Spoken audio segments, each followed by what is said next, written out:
What's up, everyone? Hopefully, you're doing well. It's been a while, isn't it? It's my first time back live since the Olympics, and I'm happy to be here. A lot of stuff came up in the last few weeks, but the track and field is back. It's always an interesting kind of a state of track and field when you come back from the Olympic Games to have the Diamond League, and now it's back. So I'm looking forward to talking about some of the stuff tonight, and hopefully you guys are watch the Lausanne meet today. I did watch it. I went through a few things. I was pleasantly surprised about a few things, and yeah, so I'm pretty much ready to give a interesting discussion. I hope you guys have been doing well. I don't know what you've been up to, and yeah, I really excited for what happened today. I feel like it's important that we touch on a few of the events from today, and for me, got to start with let's see the Tebogo. There was some interesting stuff. No disrespect to Wanyoni. We'll talk about Wanyoni in a second. The Kenyan there edging closer to the world record, I believe. Some good performances as well from Dina Asher Smith. I like what I saw there. Good performances also from Femke coming back after probably being disappointed at in the 400-meter hurdles there at the Olympics. So, but I want to start with let's see the Tebogo, because I think Tebogo, we now realize he's the man. Many of us have been saying that for a while. I did predict that he could have won at the Olympics, and he did, regardless of what happened to Lyles or whatever. And Tebogo running a 1964. And it's never easy for some athletes. For some, if you have something to prove, a point to prove, you may have to work a bit hard, and you run post the Olympics or the major championships when you don't get the kind of performance that you anticipate. So you think about a Chase Jackson in the shot put, and we'll talk about her in a second. Didn't perform well at the Olympics, drops a big 20 meters and change. But back to Letsile. Letsile, amazing reception recently in his home country there in Botswana. And to come today again, I think he said in the post-race event that his legs was a bit kind of rusty getting back into the running, but 1964 shutting it down. I don't think anyone's beating Letsile for the next how many years. As long as the kid stays healthy, he's golden there. I think he's arrived. He's won that major title. It's big time guy here in Letsile Tebogo. So Knighton there coming second in 1978. And Fred Curley in particular, I like what I saw from him. Season best, running in a Nike suit again. So looks like he's happy. 1986 for him, coming off of that bronze medal at the Olympics over the 100 meters. Curley's career back on track. I suspect that come next year, we'll see an even better Fred Curley.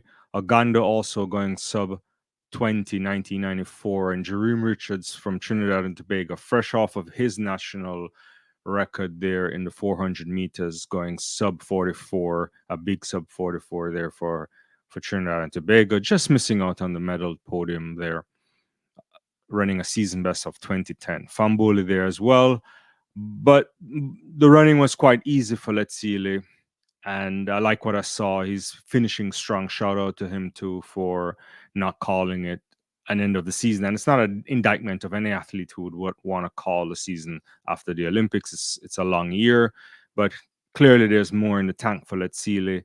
I don't know how much faster he'll run this season. Probably that's not particularly important. However, a 1964 is really good running here. And I think by the time the end of the season is over, he probably will up in the world rankings in some interesting ways, probably up to number one. So thank you everybody for joining me. Hopefully you're doing well. Haven't seen you guys in a while. Let me know where you're joining me from. Did you watch the events today? How are things going on your end? Yeah, let me know.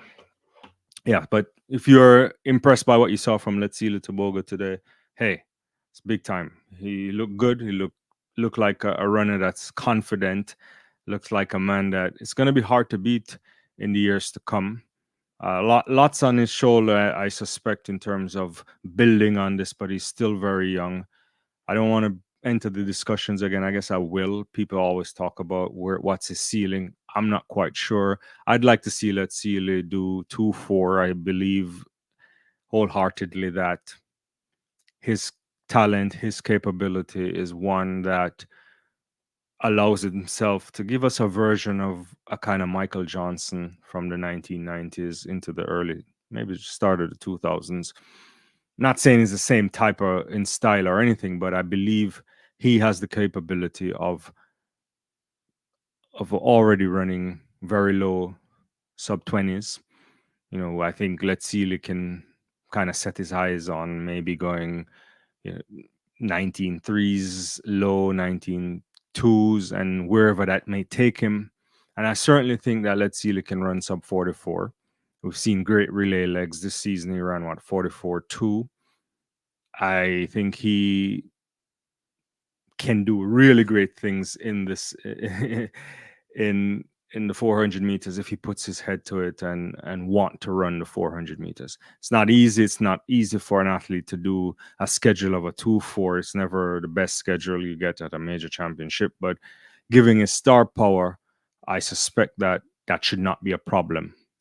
But yeah, good to see Letsile Tebogo today, ending the championship in fine style today at the Grand Prix there in Switzerland. Very nice there. So shout out to him. Great run. If we could get the results back up again. Interesting thing, Aaron Knighton running a 1973. His case is interesting, as many of you know. He had tested positive for something, an adverse analytic finding, if we want to be technical about it. Then cleared to run at the U.S. National Championships by the independent committee. So he's cleared. And he ran at the Olympic Games. However, his case is not over. We've seen recently World Anti-Doping Agency probably appealing that decision. We'll see what happens at some point when that case gets called before the Court for Arbitration for Sport. However, he's back on the track running 1978, probably not the times he probably want to run, but the kind of season he had where half of it he wasn't running, well, I suspect he'll try to finish out strong. Curly, again, as I mentioned, really good guy, looking good, probably getting close to back to his best in the next year or so, and try to finish out his career, maybe getting back on that medal podium again next year, certainly at the in the Olympic Stadium at the World Championships next year in Tokyo. All right, so that's the first major thing that I wanted to talk about. Let me stay in the sprint a little bit and maybe jump over and talk about the women's 100 meters. I thought that was pretty nice today. I don't know if you guys love what you saw from the women's 100 meters, but I felt Dina Asher-Smith looking good. And it's not, the time isn't anything to write home with, but it was in a slight headwind. Good from Asher-Smith. But I want to talk about it in a different way. It's something that we've been talking about on the channel for a while, particularly what we anticipate from Dina Asher-Smith in the future. So if I can get that up in a second, give me a second there. I'll put up the results once I get a chance. I think I'm probably now operating a little bit by myself. And yeah, so Asher-Smith running today. When you want to find a race, you can never find the results, to be honest with you. Give me a second. I thought what we saw from her was impressive for a number of reasons. Okay, so it's already up. Yeah, so Dina running 10:88 into a headwind there, looking really good. Davis, obviously from the United States, also going sub 10 in sub 11 rather, 10:97. Kambunji running on home soil, 11:06, 11:07 for Talu, 11:10 for Tia Clayton. Daryl Nita finishing down the pack there. Nothing to really make much sense of, in the sense that you just never know what you get after that first run after the Olympic Games. There's a little bit of a relaxation period, and to get back the legs running. Sometimes it doesn't happen right away. It may not be firing. There's some more meets before the end of the season. Certainly a few more Diamond League events leading into that Brussels final. Now, yeah, there's a couple more, 3 more before Brussels. The thing that I want to say about Dina Asher-Smith, and we've been talking about it, in a way, the move that she made this year, leaving John and going to Coach Flo, was a good one. A lot of people excited about that. Some of you on the channel probably excited about that. I liked it. The only thing that I was worried about was the timing. I was like, you don't want to leave that early, that late rather. You would probably need a little bit more time with Coach Flo. Never happened, but she performed decent enough. I think the Asher Smith that we'll see is not the Asher Smith that is currently on show, right? I believe that there's more left in Dina's legs, over 200 and 100 meters for sure. And the camp that she's in is fabulous. So I think next year for sure, and maybe this 1088 is something. I think she talked about it in a post-race interview about being slightly disappointed with her performance at the Olympics. And you could understand it. You can understand that. However, I think that we may be getting back the real Dina Asher-Smith next year. And she certainly might be a force for medals. And it's a bit early for me to make all of that kind of statement, obviously, but I want to go out on record and say that I think she'll find a way on the podium next year in one of the 2 events, if not both. If things go well, if she can have a healthy season, everything going well, pushing up against the likes of a Julian Alfred, Adelike, all of those people in that camp. You just never know what you'll get from her. But it was good to see she looked really powerful, looked like there's a lot in the tank, and certainly probably trying to run with a level of confidence to suggest that what happened to her in Paris was a disappointment from her standpoint. I don't know if it's a disappointment from the coaching setup, because I think whenever you get an athlete that late, and I think what happened to Dina is probably similar the way in which you would look at a Brianna Williams out of Jamaica. They're transitioning to a John Smith.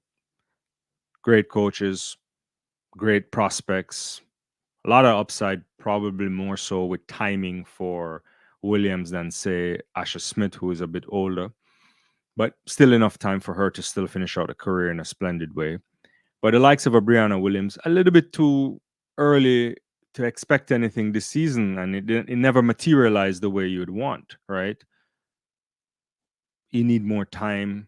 Certainly next year is a year in which you would probably look and wait to see if you get anything special. So yeah, appreciate it, people. There's a few people on the live. Don't forget to like the video. Don't forget to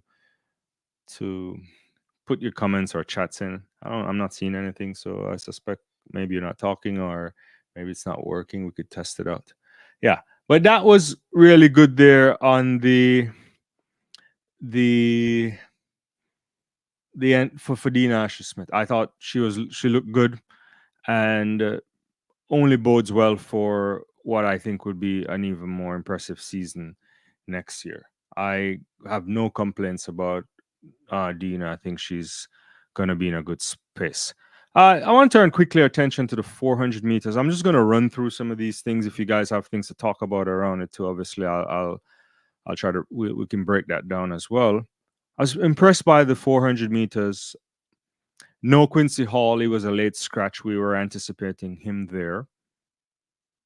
But the silver medalist, Matthew Hudson-Smith, a guy that ran such a wonderful race, you would anticipate he was bitterly disappointed to have lost 2 global titles at the very end. Antonio Watson last year in Budapest, and this year Hall, 2 of the fastest times we've seen, on that all-time list. Hudson-Smith looking really good, running the only man to go sub 44, 43.96. At one point, I wasn't sure if he had all the legs in him still, but he looked really comfortable in the end. Good run there by Samuel Congo as well. medalist there, pipping Richards in at the Olympic Games. So it was really, really good running 44.06. So to be running those times late in the season after the Olympic Games, can't complain. Bryce Deadman there in the mix too. The Botswana athlete they're running 44.22. Wasn't bad. Vernon Norman was in the mix, but Hudson Smith looking really good. At this stage, you have to say he's setting up himself nicely again next year to be in the mix to potentially win it, or certainly, if not win it, to be on the medal podium. And it dispels all the kind of doubts we may have had of Hudson Smith years ago. And it suggests that once he's healthy, then he's going to deliver, and he did. So it's good to see that from Matthew Hudson Smith. He's back. He looks good. And following on from his performance there at the Olympic Games. Thanks everyone for joining. Hopefully you guys are doing well. What did you like today at the Diamond League? Did you get a chance to watch it? Let me know. That was really good. I want to talk about Jakob now. Let's go to the 1500 meters. That was interesting. Didn't get the kind of race that you wanted. It had obviously Cole Hocker there. He couldn't get into his running, but can you blame him at the end? Ingebrigtsen there, coming back from what can only be considered a disastrous 1500 meters at the Olympic Games. I don't know if there's any other way we can talk about Jakob's performance over 1500 meters, because this is the guy that most people think is capable of approaching the world record by Hikam El Garouj. The guy went into the Olympic Games with a fabulous time there. And you just didn't anticipate that he would have faltered the way he did again 3 years running. You know, Whiteman did him, Josh Kerr did him last year, and this year he doesn't even find a podium. You know, Nagoose is there. There's Cole Hocker running that race of his life, and Kerr as well. But what we can probably say is true about Jakob, whether or not he wants to admit this or not, is that his ability to run the 1500 meters is largely dependent on mechanisms to help him pace the race. So it's dependent, one, on the pacemaker, but more importantly, I think it's dependent on the wave light technology. So when Jakob sees that, when he can go out, he probably can feel confident about it. You know, he'll deny this, I'm sure. But what it suggests to me is that when you get into a more tactical race, when you get into a race where you have to really judge, am I at the right pace? Am I pushing enough, or should I step back somewhat? I don't know if he's really on top of that the way he should be, given his immense talent, given the fact that he's an Olympic champion in Tokyo. I think Jakob, 3 years running, is problematic. I suspect it's even more problematic because most of the time when we look at Ingebrigtsen, we then talk about his mouth, right? He's like he talks a lot. He brings it. He says it on social media, and then he doesn't back it up. Which, I mean, that's challenging. He did, however, was congratulatory to the winners there after the 1500 back in in Paris, but it's a struggle for me. I don't really know how else to think through why Jakob can't deliver when it matters in a race where there's no pacemakers or no wave-like technology. For him to run a 3:27.83 is pretty good. Very good running. That's excellent running there. I mean, it was clearly head and shoulder above the rest. Hocker coming in there at 3:29, Hobbs Kessler 3:30, Chariot as well 3:30. They're in a season best for him. But I still don't know how to kind of parse out the problems that Ingebrigtsen has, right? I think it's a technical thing. Not technical. I think it's I think it's something in his head. He just doesn't really time these races properly, because he's no disrespect to Cole or or anybody else, even Josh Kerr and so on. But Ingebrigtsen should be hitting these 326 at major championships, right? Very low 327s. He's that good. And I think when you think about him winning the 5,000 meters, which he's done since, not having that kind of success over 1,500 recently, he still finds a way to just out sprint you. So I think he has to work on something. Luckily, there is a championship next year, so we can see. What's going on, everybody? I just saw the comments here. How you doing? Welcome back on the channel there. How are you doing? Hopefully you're doing well. Yeah, just talking about Lausanne today. Did you guys get a chance to watch it? So, Rich, what are you doing? Are you up late there in England, right? I suspect you're in Britain, right? That's kind of late. Say Jakob is strong at 5,015. How harsh are we being with him? I don't know if Jakob is strong at 5,015. I think he's a better 1,500 meter runner. I mean, the titles hasn't come. It's similar to. I'm hesitant to do this, but I'll do it. It's like, I think why Jakob hasn't won is because of Jakob. It's not because of the other guys. It's not like when we're going to talk about 800 meters in a second. It's not like Sadrati didn't win the Olympic Games, but Wanyoni did, and Arap come. These guys were running like 141 lows, right? Jakob is capable of running faster than these guys, and I think he just messes up.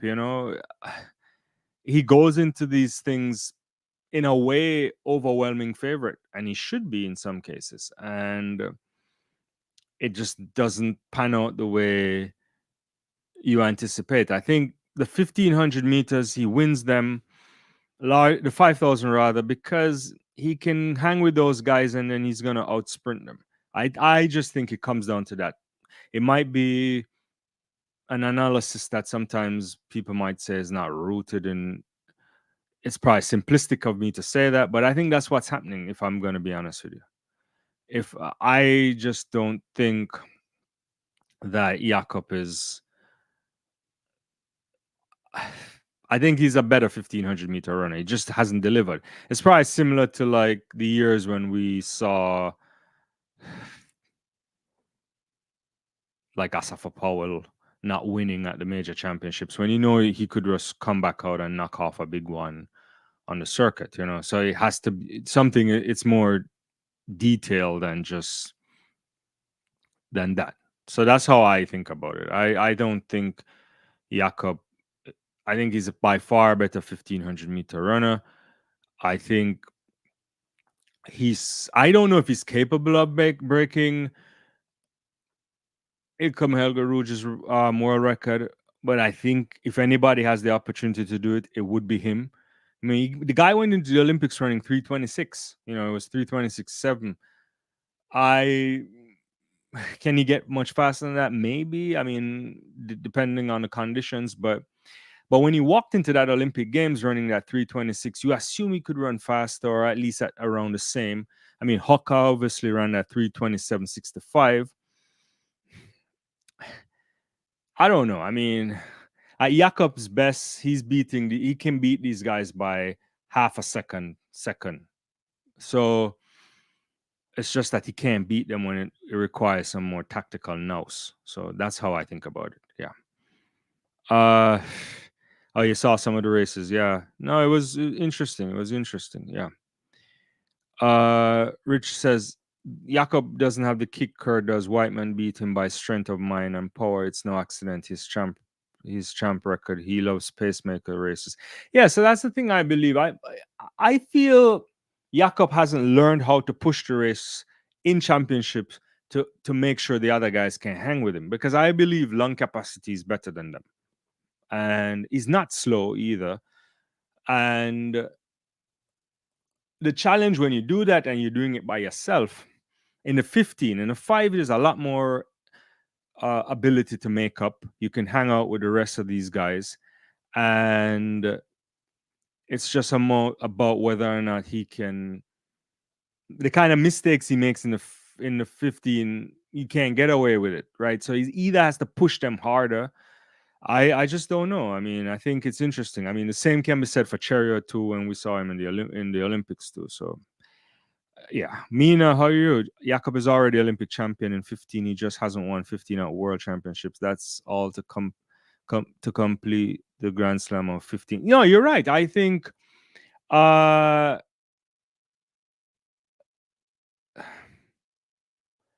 Jakob in Tokyo won the Olympic 15. We all anticipate that he would run much faster.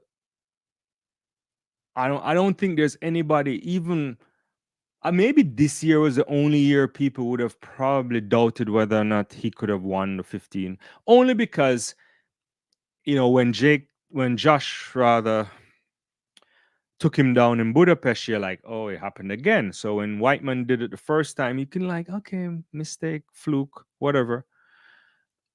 That's how you could probably say it. And then he comes back and the same fate happens to him. But I'll be honest with you, leading into this Olympics, I just didn't even think he would have lost the Olympic title. I looked at that 326 and I'm like, okay, he's gonna destroy these guys. I don't know if he's gonna run the same 326, but I figured he was gonna just go out there and destroy these guys, and it just never happened. Uh Explain that Olympic 15 in your own words. I think what happened to Jakob, and I have to watch it again, I've watched it a number of times, is that I think he just didn't. I think Jakob's problem is that there's nobody running in front of him, so he can gauge that pace, and then he can feel himself. So he can feel himself and see if he's pushing because he knows someone is going to drop off at some point, and then he can gauge and he can check with the others. Then, importantly, with a wave light, you can ask for the kind of pacing you want. So if you want a world record pace, you can get it. I suspect they'll give it to Jakob because he's the superstar there. Maybe Cole Hocker got it today in Lausanne. I don't know who got the pacing instructions there, but he can watch that. So you can drop off, you can go, when you're in there with the other guys and some guy decide to do team tactics on you or run a little bit harder and you're like, should I do it? If I make a mistake, it's all over. I think that's what happened. I think the race got into his head. I think if he just ran free, maybe he would have been fine. But he has to explain that. I don't think he'll ever tell us. Maybe not while he's competing. Maybe reflecting on this after a long career, we'll get a sense. But I still would put Ingebrigtsen favorites next year. That's the thing. I just feel like the races that he's having are just mental obstacles and not physical. It just can't be. It can't be. How you doing, Shamar? How good night. I'm doing well. Hopefully you are doing well as well. Thank you for coming on. Who won the 1500-meter final today? Jakob won it. We can put it back up, I think. If yeah, he won it in 3:27.83. Really, really easy running from Ingebrigtsen there in the end. No one was hanging with him. Cole Hocker wasn't really. Hocker ran well, 3:29. It's nothing to sneeze about, but Hocker's the one the big prize. He can walk his way for the rest of the season. It matters little. That's the interesting thing in an Olympic year is that once you win the gold medal, what happens afterwards? Who cares, right? You've accomplished what you want, and for him, I think Hocker is making his money and. Ingebrigtsen's the one who has to come back and show that he can run fast and run faster than these guys, or it's not quite faster than what Hocker did at the Olympics, but it's pretty close. So this is the kind of situation there. Yeah. Hi, what's up, Jared? Hopefully you're doing well. Yeah, it's one of those things. So good stuff so far, as I said. So we talked about Tebogo looking really good. I mean, you saw that reception for Letsili in Botswana. It's like, it was a ridiculous kind of a reception for him there. My highlight from the Letsili Tebogo reception a couple of weeks ago was the was that kid that was really dressing up like Noah Lyles in a wheelchair. It was hilarious. Yeah. Richard said, "How happy are you with track and field media profile balance? Track seems to get the main accolades. Is that a healthy thing? Oh, in the sport itself, you mean? Oh, I thought you were going to talk about across other sports because then there's nothing there. Yeah, it's probably. I think track gets a lot more than the field events, and it's really tough. I don't know how you get around it. There's some brilliant stuff in the field events. One can argue that some of the greatest stuff what we saw this year came in the field. If we were to think about the field events today in in Lausanne, we could start with Mondo de Plantas going 16-15 in the pole vault. I mean, outdoors in front of the lake, fabulous. It's probably the best you've ever seen outside of a control environment, indoor or inside of a stadium. I haven't checked that, but I don't think the pole vault hasn't really been done that much. I mean, there was a great one in the US recently where they did it in a mall, but yeah, 16-15 from Duplantis, excellent. Kendrick's also there at 592, but I think Mondo has the thing on his he's the flag bearer in many ways. He's an all-time great, a generational talent, the best we've ever seen. He'll probably, by the time he's done, he'll put the ceiling on the pole vault. It's possible that after Mondo, there won't be anybody better. I don't know, but I suspect maybe not in our lifetime. The challenge is, yeah, you don't get the kind of uh, respect that you should get. I would say there's a cool thing that they do in his hometown there in Sweden where they basically raise this thing every time he breaks a world record. I think that's really neat. I think they need to probably showcase that more when they advertise the events. Maybe people get a better sense of what it means to jump over 625, and that kind of stuff. But yeah, yeah, and if you be honest with you too, since we're on the field events and you brought it up, we should talk about the javelin today. The javelin today was absolutely brilliant. Fabulous performance by Anderson Peters, uh, the Grenadian there, 90-61. So he's the only man to go over 90 meters. But you really got some really good throws from Neeraj Chopra there. The last throw from Chopra was 89-49, almost getting to 90 meters. So those last three guys, Weber as well there, who had a disappointing Olympics, 87. So no, I think when you look at the state of men's javelin too, outrageous. We saw Olympic record by Nadeem there from Pakistan in the Olympics, Chopra there, Anderson Peters. A lot of guys were, going really far this year. So we should really be highlighting this more, but I don't know how. Yeah, it's just one of those things. Yeah, it's just one of those troubling things in the sport, to be honest with you. Let me get back to your comment here. I mean, and then to think about before I talk about that, you think about what happened, what Yaroslava is doing in the women's high jump. She's broken the world record. She's broken a world record that was set probably 15 years before she was born, right? Costa de Nuevo of a world record there. 210 in the high jump is out there, and I think she can break the world record again. So it's there. The women's shot put is in a really special place. Discus for men, outrageous. We got a world record this year as well. Women's discus too is ridiculous too. Almond, Perez, all these other women. Triple jump.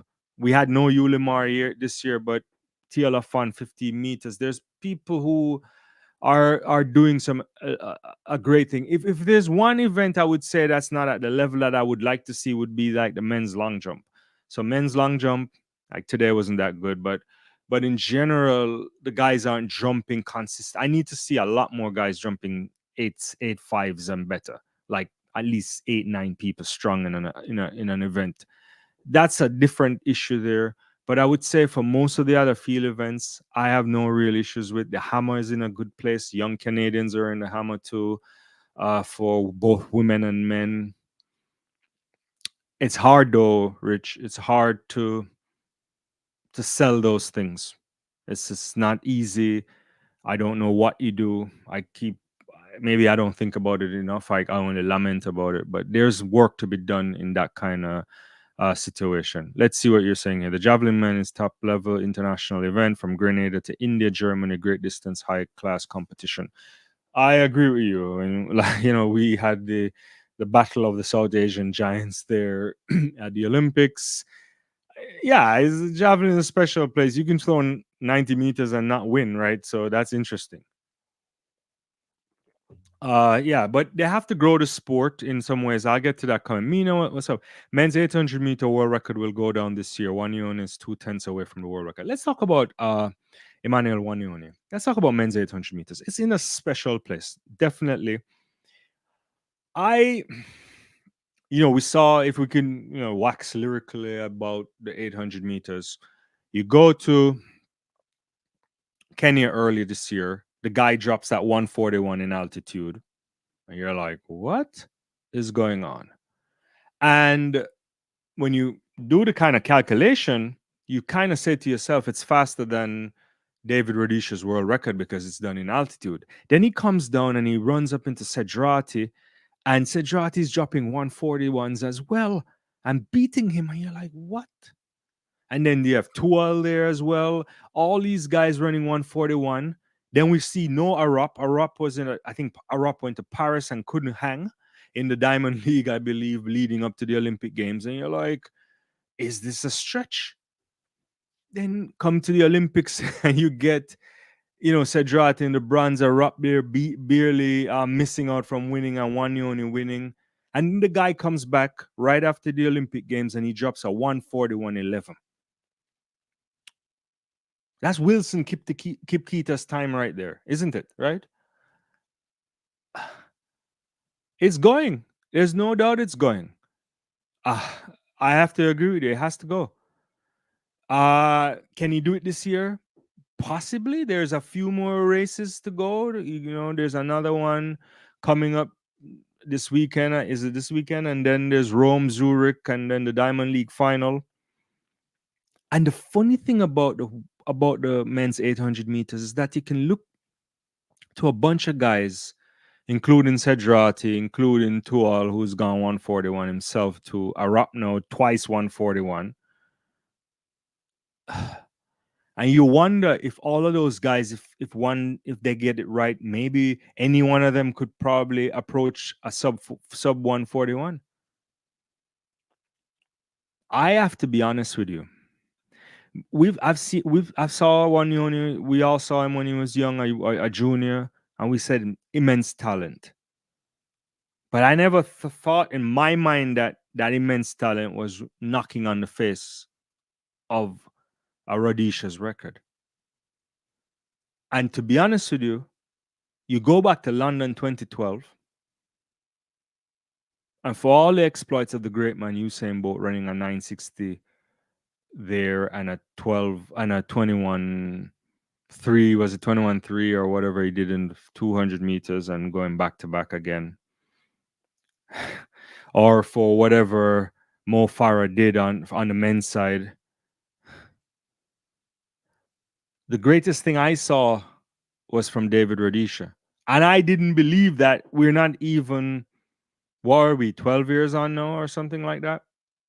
And we're now talking about the world record going or potentially going. It's much more in sight than I didn't anticipate that was going to happen so soon. It doesn't mean they'll break it, but they certainly look like they can. I don't believe we would have been still here sitting since 1998. I remember when Hikam El Garouj won that. And then we're still wondering if someone can go 326 flat or better. But the 800 meters coming around are much faster than I anticipated. And who knows? Who really knows? It could happen. Could happen. Thanks, everybody. Don't forget to like, get your comments in.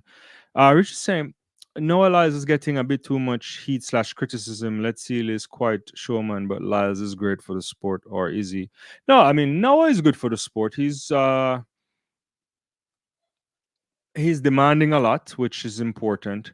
He fought some battles, not necessarily within the sport of track and field, but with others in the United States. He took on the American big sports, the NBA guys. He showed up on ESPN. He showed up on all these things that they were having the discussions that they wouldn't necessarily be having about track and field. especially not in an Olympic year when he started that stuff last year, when he says, how can these guys say they're the world champion when they only play with themselves? He's a talker, which is good. I don't have any problem with him in that sense. The problem with talking is that you can get into trouble when you don't deliver, right? So Jakob saw that, Ingebrigtsen saw that. A lot of people. This is not new to track and field. He has different style. He has different things. I'm not sure all of that stuff matters to me, but we're purists. We will watch track and field if it means that we had to uncover something under the rock. Good night, Michelle. I'll get to you in a second. How are you doing? So then the whole documentary thing about Sprinter, which, if I'm being honest, it's not my cup of tea, but I don't care. I feel if you want to make 50 documentaries, and if that means that we'll grow the sport with kids around the world and in the big markets, because the sport needs to grow in the biggest of markets and media market in the United States. And you still get people who are running fast, and the next thing they're talking about, will he be a good wide receiver or something like that, right? Or if you don't grow it and get it big, then there's no way. Hi, Dean, I'll get to you in a second. There's no way you get the kind of money, right? So you think about the Jamaican guy who just won that shot, the discus, Stoner. This guy can play football. We could potentially lose him to football. And if he were to leave the sport of track and field after being an Olympic gold medalist in an Olympic record and go to American football, NFL, we can't blame him. You know why? Because the guys that sit down on a practice squad will make more money than the superstars make from just working, not like endorsement or anything, base salary than most superstars in the sport of track and field. You can go ask Devon Allen. Devon Allen, bam. Imagine the guy could have been still that level, and he goes to play for the Eagles and he hurts himself and he's still around picking up a bigger check because he's securing something that track and field doesn't really offer. Yeah, we see some new stuff coming up now and whatever Michael Johnson wants to do, and I'm also pleased to see the women's league and so on, but we're not quite at that level. So what Noah is doing to create any kind of thing, I suspect will end up working out for a lot of people. And it's still one of those sports where you have to fight from an individual perspective to get money. And it shouldn't be the case. Obviously, you want to get the money at the biggest endorsement level, but from a baseline for showing up and running in an event, it's a poor person sport. I keep saying that, right? And it's not like in terms of a sporting arena context. Not, I don't want to denigrate people's salary, but that's the thing that's where we are. Let me get back to some of these comments here. What you're saying, 800 has gone to the roof. Part of me is suspicious. Part of me is hugely excited, really head scratching. I get what you're saying. I'm less concerned about some of these times, especially in the 800 meters or the distance. Fundamentally think that the blood passport works. If that's the argument there, if that's the line you're going down, Rich, I think it's very hard to do the doping on the distances now without getting caught. So much so you can get into even what happened to Peter Boyle when they made that was really a screw up there by the lab in Australia. But you will it's hard. I don't think cheating is as easy as it looks, and the way they usually cheat in the distance with the EPO stuff and also the blood doping where they may pretty much like switch out on transfusions, that is not happening anymore. It's easy to spike. It's easy to see in the marker. It's easier for them to track. Let me put it that way. Which is the same that they're trying to implement on the sprinting side. Sprinting is more suspicious for me in terms of you can get away with that. But they're working on that too. Can never get to 100% clean sport, but I think it's much better. So if those guys are doing something, it will show up. You just don't want it to show up. You want it to show up before they do it at a major championships. So we'll see. Michelle was saying good night. I think we said good night to you. Hopefully you're doing well. Could it be Spike's better training, a crop of talented 800 meters together at one time? Britain almost literally need a Sebco quality runner just to podium. Crazy. Yeah, I think it's a combination and a lot of things. Sports science have changed, obviously. Also, you have to remember when people set these markers, then you have to follow. You have to go up there. If the bar is raised in a special way, you go there. And it's requiring them to work harder. It's requiring them to vomit a lot on the track and to do a lot of hard work. And it's not, I think that helps. I think spikes probably help somewhat in some things, but it's marginal still. I don't think it's going to change things in any tremendous way. The studies on those things are really negligible. It's like it depends. It varies on almost no help to like 0.00 something percentage increase, especially on the when it comes to like the marathon stuff. The spike stuff, I don't know if the studies on those I haven't read enough to comment on. Yeah, the but yeah, improvement.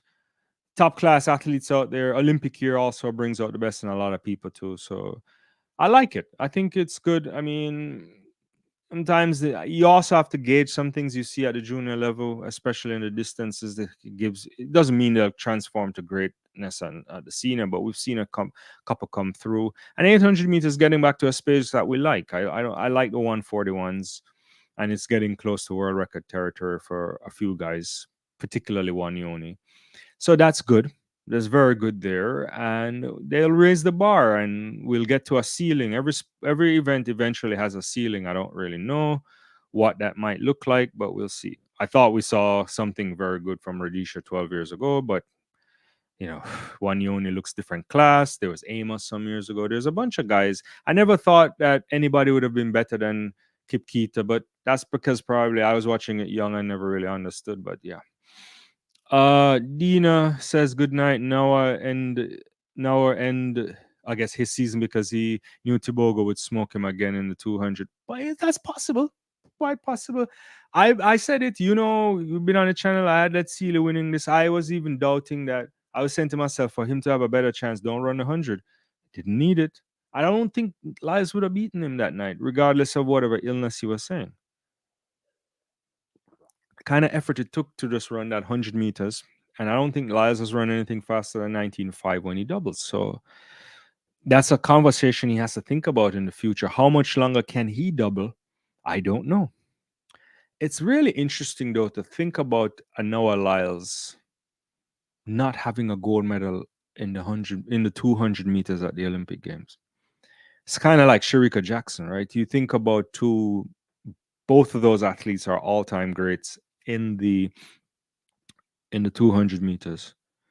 I mean, in many ways, Noah might be number 2 all-time great if you look at some of the stacks of the medals, probably even pushing past Michael Johnson for sure. I don't know, but he's up there, and he has no medals he has no gold medal, right, in the 200 meters.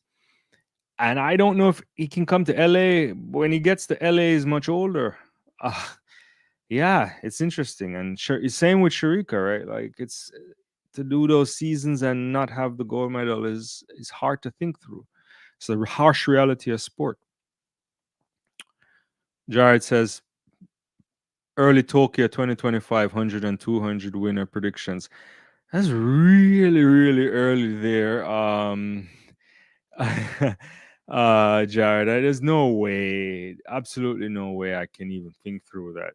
I suspect the only kind of preview I could say is that I anticipate the guys that were in the mix this year should be in the mix again next year.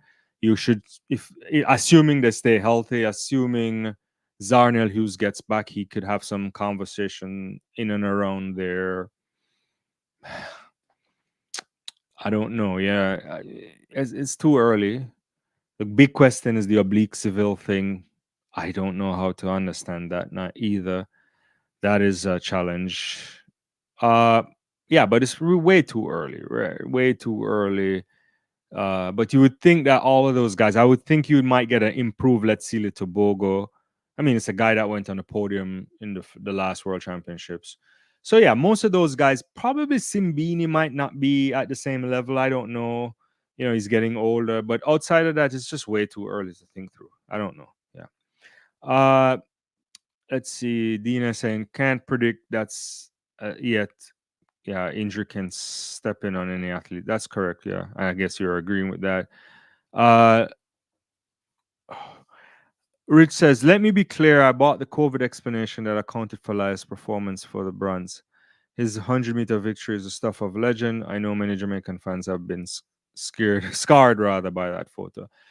Yeah, I mean, if he had COVID, then I you don't anticipate him running at his best. But I want to say that, I mean, he had a COVID. Let me make that clear. That I wasn't uh, doubting that he had it.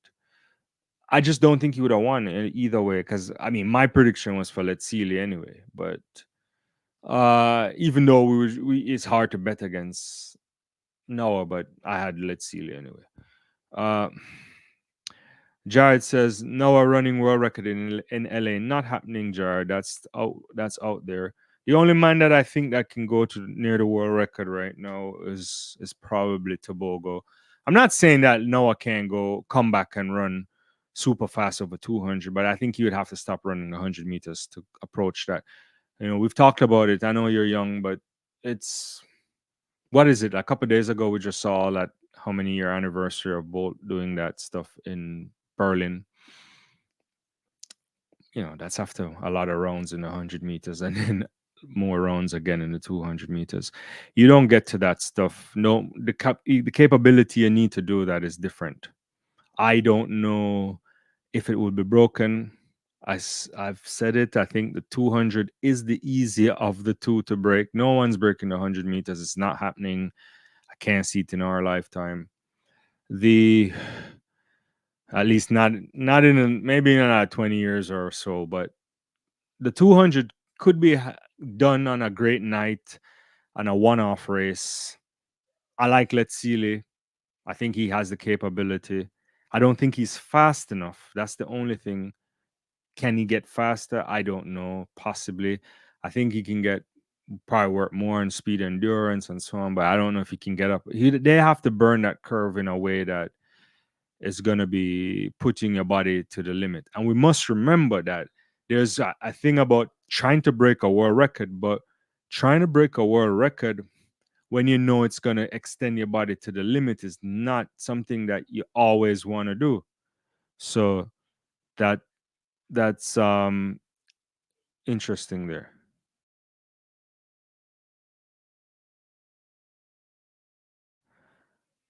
Uh let's see. Dina says no, was never gonna win that 200 COVID free regardless. His season best is 1953. Whenever he doubles, time gets what? I don't. I know he have nightmares getting a bronze once again in his favorite event. Yeah, it has to be a hard thing for Lyles because I think the 200 is his pet event. He's really good. He's won everything at the World Championship. He's number 3 on the world fastest list. He's up there. He's up there. And but not to get that gold medal at the Olympic Games. It's gonna be one of those things. LA, you just don't know. It's too far to even think about LA, to be honest with you. Too far. Uh let's see where we are. Let me give you a chance to revise or apologize. Noah is not ahead of Michael Johnson's stock/resume, surely. Over 200? Uh, I don't know. I don't think he's better than Michael Johnson in terms of ranking for me. No, because both probably still not better than Michael over 200 either. I don't think so. How many titles? Noah has how many world titles now? The thing too about Michael, yeah, I don't think he's better because Michael pushed the boundary too, right? So Michael had that world record that lasted for so long, and yeah, I don't think he's better, but he's up there though.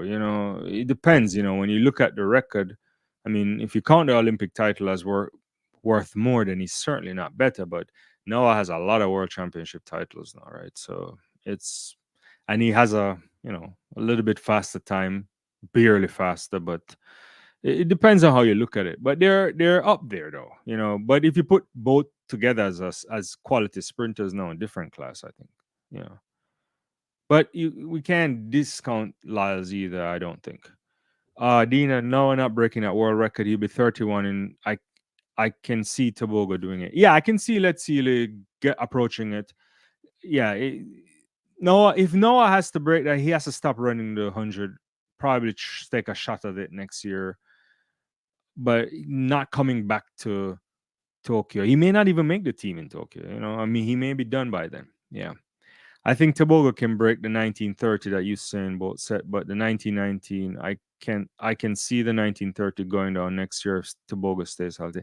Yeah, I think he has 19 threes in the legs. She probably could go very low 1930. The next step, obviously, is before you even get to the 1919, you got to go to 1926 by Johan Blake. I just don't see those type of times happening at a major championships, especially when athletes double. It's just outrageous running. Outrageous running.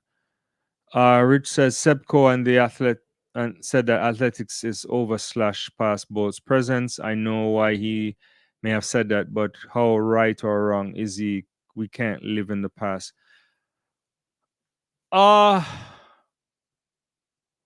I saw the interview with Seb. It was the Sky Sports interview you're talking about, or maybe he said it on a number of occasions. The problem I have is that the the governing body never used Bolt the way they should have. So you can't live in the past in the sense that you can't grow, you can't continue to think about what happened before. You can't talk about Carl Lewis, or you can't talk about Johnson or Murray, Jose Perec, or whoever. VC. You got to move on and focus on the current. But what I think they failed to do is to capitalize on those athletes at their peak and when they just retire, and the guys who transcend the sport in a way, and no one transcends the sport of track and field and Usain Bolt. So he should be the big ambassador. So he should be at every corner around the globe, flying private to sell the sport. He should be at every event. It's the same way you look at the major sports and you still see these ambassadors of the past at the World Cups of football or cricket or any kind of event, rugby. They're there and they're meeting and greeting and they're creating this kind of buzz. So you don't want to compare current athletes to them now, but you want to use them, right, to sell the sport. The same way Alison Felix could have been going around doing stuff, right? I think that's what you want to do. So I think World Athletics missed the trick for not utilizing him. He should have been an ambassador role, not him alone, but a number of other athletes. But he should be at the forefront to actually sell the sport in places that don't know much about the sport. And largely because if you don't know anything, you know him, right? It's the same way the Michael Jordan impact worked, right? The global Michael Jordan comes around at the right time for David Stern, who was then commissioner of the NBA. I teach this sometimes in my sports class. But here's the thing. Everything come together. A number of things came together, right? One, the Olympics decided to allow professionals to come in. So Barcelona Dream Team 1992, professionals come in. Coincided at the same time with the impact of satellite television around the world. So David Stern is sitting down and he's watching this little Dream Team thing, and he's like, "Whoa, we gotta push this stuff." And so he goes around and they sell the mic brand and they sell all of that NBA to China, to all over the world. And that's how they kind of went global with the thing. Like NBA is small in comparison to NFL, but it's bigger in terms of the watching across the world, right? So I think that's to put that in perspective, or if maybe I've not even said that clearly. When you get a guy like Bolton and what the impact he had on the sport, or beyond the sport, rather, not on the sport, beyond the sport, then you have to sell it. You have to use him ambassadorial role, targeted plans to grow the sport. The same way they use Pele to grow the sport. Everywhere he comes to North American Soccer League, brings all of those other guys over and they do these things. The same way they use Beckham in some ways. We may not like all of that stuff, and sometimes the impact of that is not always measurable to us as purists. But what you're seeing there is in the kind of new hearts and minds that you're creating that will then become consumers of the sport that can raise the profile in some way. I think that's the challenge. I think they don't use them the right way. So it's not about comparing him to Noah or to anybody. One, you can't do that, and two, you shouldn't do it either. Let me get back to some of these things. Jared says Noah, Kishane Oblique, Issam Miller all have a chance at the 100 meter. First of all, Issam Miller, you can't put those guys in a conversation about any world record, Jared. They're babies. They aren't ready to have that conversation. That's kind of pressure you don't want to have. No one would have that conversation with them. And there's no guarantee they'll transcend to that level either. So they have to just wait, wait on it. And Noah, Kishan, Oblique, not a chance. No one's running 9.5. I mean, it's just not happening. Yeah. uh Michelle said, any word on the World Under 20 schedule? Yeah, so the only thing that I haven't figured out on the World Youth thing and is, I mean, it starts next week, right? I think it starts on the 27th, if I'm not mistaken. Is that I actually haven't figured out where I'm watching this. I looked at a couple of things here. I didn't give it enough thought, but I don't know where to watch it. It wasn't on Flow or Peacock or anything.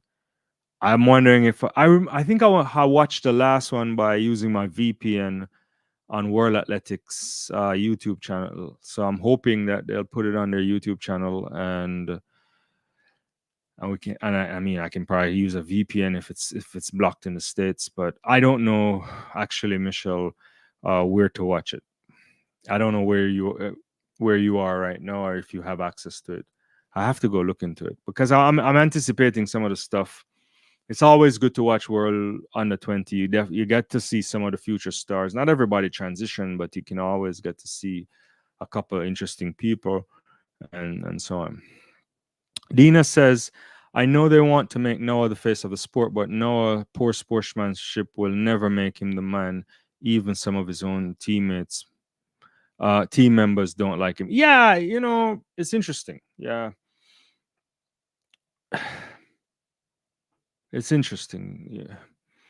There's always a bent for making people face of sports, right? In a way, I think Noah saved a lot because NBC in particular, and here in the States, really had him and Shakari on a pedestal in terms of what they anticipated them doing. The build up to the entire Olympic Games was centered on them. You barely saw Gabby, you barely saw Sydney.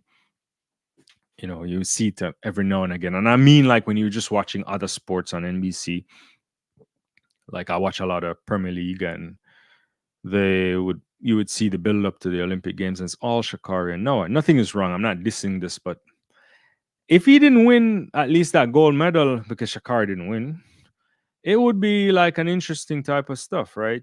So there's this kind of build up which is interesting. I don't really like when we have to rely on people to sell a sport, like one person. It happens. I think I don't know what his intentions are. I believe his thing is for sure to get the best out of it for himself. And that ends up coming with some trickle down on other people. I just saw people talking about there's another episode of the sprint thing coming in November. I can't say I'll watch it. I'm being honest with you. Because I never really watched this. I actually haven't really watched the one that came out the other day. I think I started it and stopped. But I don't mind those things. But if it's gonna grow the sport in some interesting ways. Dina says I like watching U20. That's where I knew about Tebogo. Yeah, I mean, remember Let's Sealy came to. He was in Eugene. Then he went down to. Was it Cali, Colombia, where had the U thing when he won that, and he was looking across on.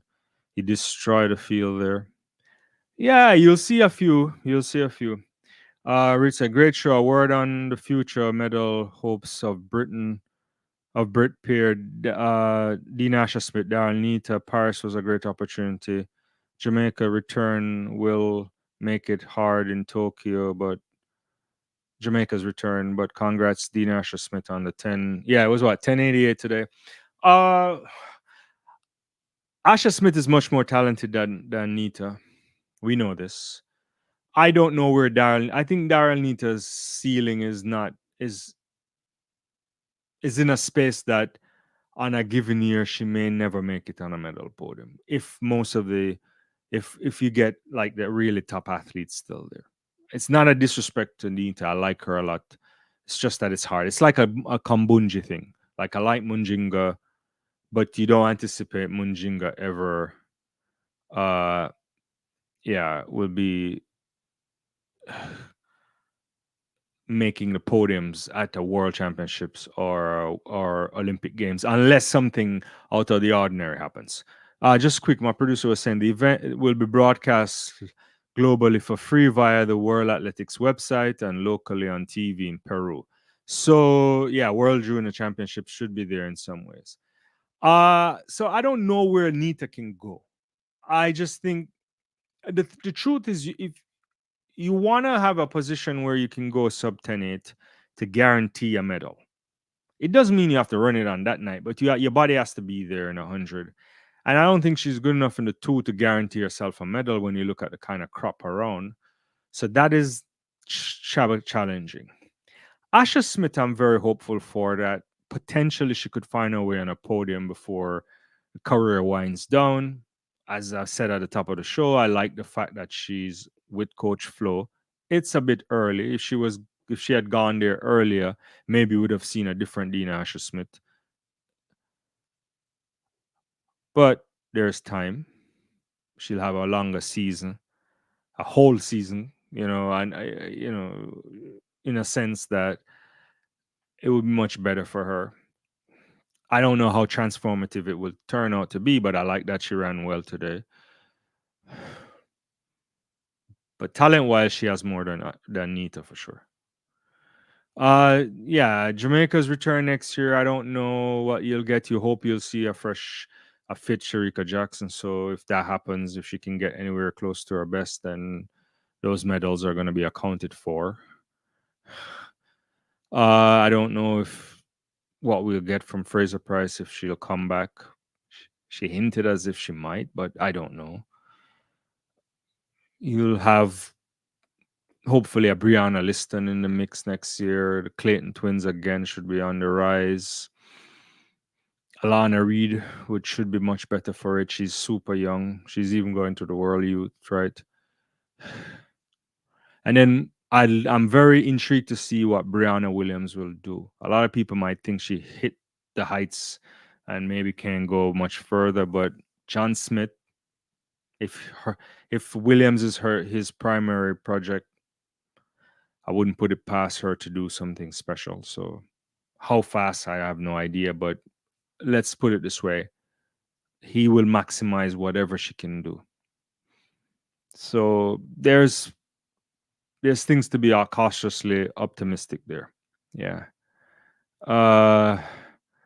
Let's see. Dina says Nita need a better coach. I really want to see her win. Yeah, I like Daryl a lot. I think she's great and probably even surprised me. I don't know. I don't know. Yeah, it's hard to know how fast that she can go, to be honest with you. I don't know. Dina says Asher Smith just needs to stay injury free and she can definitely medal. That girl has great talent. Yeah, super talented. We saw that in both London and in Doha, right? Was it Doha? She won the title. Yeah. But yeah, she suffered some injuries. I had her doing some interesting stuff in 20 Tokyo as well, but then she had that hamstring thing. And it's been one of those things. And to leave John Blackie, who had her from she was a baby, basically, can be easy. And then to go understand what Coach Flo wants to move from Great Britain to Austin is not, it's different transition there. But next year we might see a better Dina Asher Smith. I think probably be back to her best. I anticipate 21-8s again next year. 20 is probably going sub 21-8 and should be, approaching very low 10-8s, 10-7s, high 10-7s. That would be a fantastic kind of setup for Dina there. And given what may happen, that could put her in the mix for podium looks for sure. Rich says, man, your stock comments, read the Brits pair was bang on the money. Thanks for saying that. I'm critical of British mainstream commentary on the sport. Too soft shoe style. It's unlike football. I agree. Yeah, I mean, you get it. I don't know. I hardly listen to anything. So back in the day, yeah, you used to have some interesting guys. Steve Cram's still working, right? And a few other people, but I don't know how they cover it that well. Yeah. Dina says Alana Reed needs to leave Dennis Kemp. He don't have her best interest. Interesting. Why you say that, Dina? Uh, she's young, right? I think it's a challenging place to be, especially for a young woman developing to, right? You think about what he has Shakari, he has TT Terry, he has Jefferson. No, he has a bunch of dudes too. So if the question is priority, it could be challenging, right? At some point, it can get challenging, especially if you need a particular type of development. But I don't know enough to say the space isn't there. I suspect Alana is an interesting person to leave that early from high school to pursue professional career. You have to have a level of assuredness, a motivation, a strong will. I think she has it. I believe the talent in her legs, to be honest with you, as long as she doesn't get injured and potentially if she's managed the right way, we're talking serious running. Serious running. But we'll see. Dina says from the sprint series he had us in all in flame. I never watched, but I saw it. Okay. Yeah. I don't know. I never really watched the sprint thing. I didn't watch it to be honest with you. So who knows? Wow, it's been over an hour. Appreciate everybody around. I don't know what else I didn't cover. Big up Wanioni, obviously. The long jump wasn't that great. I mean, it had a little bit drama at the end when Tentaglo decided to beat Wayne Pinnock, but it was some really normal jumping 806 to 801. Ehama were doing 799. Tajay Gale 792. I wasn't pleased with that. Yeah, Rashid Broadbell. Oh yeah, we could talk. I forgot to talk about that. Interesting. Grant Holloway not winning. I don't even know. There's nothing to say there, to be honest with you. Broadwell seemed pretty pleased. He pumped. He was pumped. He was out there in the inside lane. I think Holloway was in 6th and Parchment 7th, so they were kind of close to each other. Holloway, as usual, came out really good, but it's just a bit rusty after the Olympics. There's nothing we can say except that he suffered his first defeat of the season. Not quite sure he'll be pleased with that, but he's already won the Olympic title. He has the fastest time in the world, second fastest of all time, all of his world championship titles. He's run the full set. It's probably the greatest now. I don't know. Hard to say. Could be. So, yeah, I think Broadbell was happy with that win. Good to see Daniels and Tinch out there too, but they didn't do much there. Parchment running at 13:23, 13:14, 13:10 there for Rashid Broadbell. The thing about Grant, we've seen it. There's only two guys I think Parchment obviously beat him in Tokyo. Broadbell handed him a couple of defeats on the circuit before. If you're with him at hurdle 8, then you could put pressure on him, but Grant's the best to 8. Then the rest you got to play with. Yeah. Where am I? Get back to some more comments. Rich says, I hear that Kishane Thompson was coached not to go flat out towards the end of the race. Does that make sense? No pressure burst pipes. I don't know. I mean, if you're Thompson, like if we put it in a big picture, he barely lost, right? I mean, he lost because we have high speed cameras that differentiate stuff. the only thing you could say in the end is he probably didn't run relaxed enough at the end, right? So he was probably chasing the line. He was tightening up.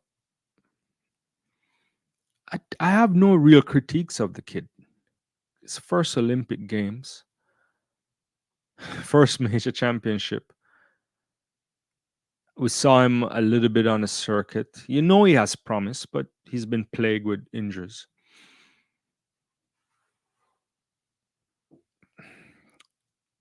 He's not happy, rightly so, but he should also be proud of the moment. I suspect we'll see something different next time. He is he has more upside in the 100 than say a Lyles or even a Tebogo or anybody else. So that's the thing. He has a tremendous lift. The lift you like to see, a kind of powerful runner. Your kind of Asafa Powell runners, your Donovan Bailey styles, that Usain Bolt high legs. So it's pleasing to the eye. You saw him run a sequence at the Jamaican National Championship that suggests that he can go much faster if things go well. He will be fine, I suspect. He made the podium. Silver medal, thousands of a seconds difference there. Yeah. Sometimes you just got to take one of those and come back. He's young. There's Tokyo next year. Try to win that. And he continue all the way up into LA if you can stay injury free. But bright future ahead. That's all I can say. Dina says Broadbell beat Holloway a lot. It was his knee injury that set him back. Yeah, I agree with you. I think the challenge is to be with Holloway at 8. But the problem is that not many people can. And when you do, you have a chance. If you're not there, you're done. Dean also says, and he also did surgery and he did. Yeah, you're right. Dean again. No, I did not pressure Kishane. I would say Curly gave him a little. Possibly. Yeah. I just feel like he was there. Maybe he didn't. It's a new environment. It's just kind of hard to overanalyze, in the sense that maybe the way he's won most of those races, no one was around him. He could shut down, and that wasn't going to happen. And probably tighten a little bit. It's not the smoothest of relaxation, and you have to relax in order to continue to go fast because you're trying to decelerate slower than the rest. And I think that's the challenge there. But it's not something that they can't get right? So we'll see. Clip, what's up? Does anybody know where we'll be able to watch the World U20s? I don't see it on Peacock upcoming event tab. Yeah, I was saying that earlier. I think my producer said that World Athletics is showing it free globally. And last time, now that I'm thinking about it, I believe I watched it on their YouTube channel. But I think I had to use a VPN. But we'll see. I think it might be on their YouTube channel. You hope that's something they should just give away for free, because that's how you grow the sport too. So we'll see. Yeah. All right, guys, I really appreciate all of you coming on. I'm gonna run. Yeah. Oh, hold on. Mina saying you can watch U20 on CBC, but you need a VPN. Yeah, thanks. So yeah, probably hit up the Canadian Broadcasting Corporation if anything. All right, guys, I'm gonna step out. I'll see you guys. I hope to be back hopefully sometime, if not on the weekend, next week for sure. I want to chat a little World Juniors as well and chop up some stuff. But I had to come on. Sorry, I missed out. I suspect most of you subscribe to the channel, but if you haven't, do me a favor and do that and like the video as you go out. All right, I'll see you next time. Take care. Bye-bye.